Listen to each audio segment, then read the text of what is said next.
About a month ago, I had somebody from Northfield Hospital reach out to see if there's any way that we could be producing personal protective equipment for Northfield Hospital.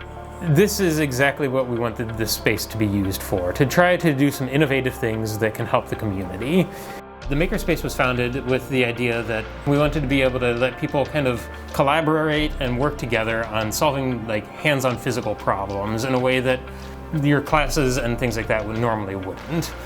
People could understand a little bit about how the physical world around them works and the kinds of things that actually go into making design decisions.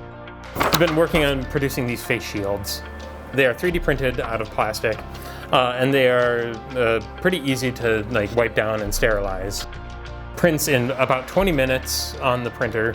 It makes it so that you can just take a 3-hole punch with a piece of transparency film and make a face shield that actually is pretty robust. The other thing that we've been working on is some mask extenders, where it makes it so that you can clip the mask around on the extender instead of around your ears, and it just makes it much more comfortable to be wearing for hours at a time. We have the resources here, we have the capacity to do something, so we thought that it was important that we are actually doing what we can.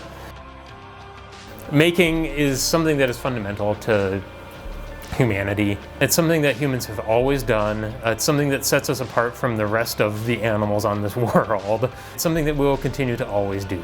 We will always continue to innovate and create and try new things and just make sure that we can be solving our problems together.